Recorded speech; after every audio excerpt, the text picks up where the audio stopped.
किरण वियो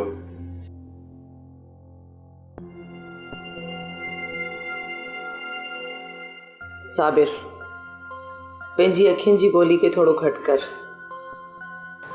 किथे नुक़सान न पइजी वञे। किरण नुक़सान मोहबत में वॾा थियनि त भली थियनि हिननि अखियुनि जी सिकत पूरी थियण ॾे न। साबिर रिझां थी त जेकॾहिं तुंहिंजी अखियुनि जी सिक लही वई त पोइ तूं मूंसां ओपरनि वारो सलूक कंदे। जॾहिं तोखे घटि घुरां न त ही अखियूं कढी कांवनि खे ॾेई छॾिया। अहिड़ा वीचार दिलि में न विहारदी कर। किरण छा तोखे मुंहिंजी मोहबत ते यकीन न आहे? यकीन आहे साबिर, पर तूं अमीर ऐं मां ग़रीब गुलाब जी धीउ।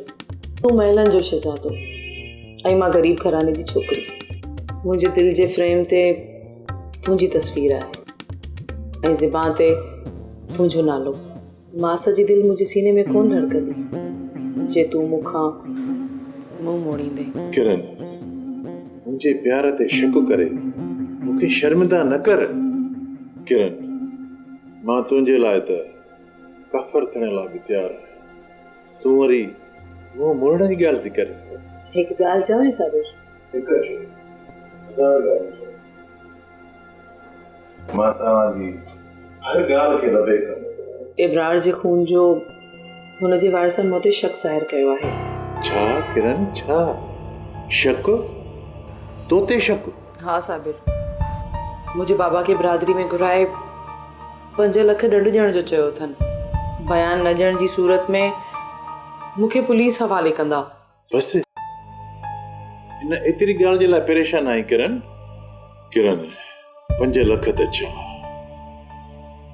ही 50 लख बि साबिर तुंहिंजे मोहबत ते कुर्बान करे छॾींदो। ऐं ॿुध किरण मां इहे पैसा अॼु ई तोखे ॾींदुसि। तूं हुननि खे ॾेई पंहिंजी जान छॾाइजांइ। बसि साबिर, तुंहिंजा इहे एहसान किरण लाइ कोन सघंदी। तूं मुंहिंजी आहीं किरण, मुंहिंजी। तुंहिंजी हिन मुल्क खे सलामत रखण लाइ साबिर कुझु बि करे सघे थो।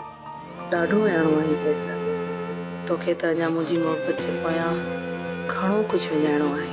पोइ जे नसीब जी तंद तोसां जुड़ी त ठीकु आहे, जे न त अनवेरी सोरी। किरण छा थी सोची? ॾिसां थी त कॾहिं पंहिंजे महबूब जी अखियुनि जे आईने में पंहिंजो चहिरो ॾिसंदसि। किरण मां त हाणे खां ई वेंदे हशर ताईं तुंहिंजो आहियां। जेकॾहिं तुंहिंजी इजाज़त हुजे न किरण त मां हींअर ई काज़ी घुराए निकाह जी रस्म पूरी करे छॾियो। ईअं ई कबो साबिर, सुभाणे रुॻो इब्रार जे वारिसनि खे पैसा ॾेई मां जान छॾायां। तूं सुभाणे हिकिड़ो कमु कजांइ, पैसा मुंहिंजे अकाउंट में ट्रांसफर कराए छॾिजांइ। सुभाणे ई तव्हांजे अकाउंट में पैसा जमा थी वेंदा। बसि किरण हीअ जेका दूरी आहे न इहा ख़तमु कर।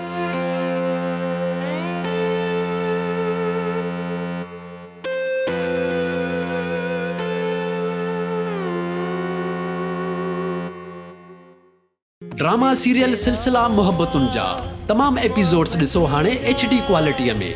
विज़िट करियो असांजो YouTube channel Sindh TV HD drama. Subscribe कयो असांजो official YouTube channel Sindh TV HD drama ऐं वधीक अपडेट लाइ बेल आइकन खे क्लिक करियो।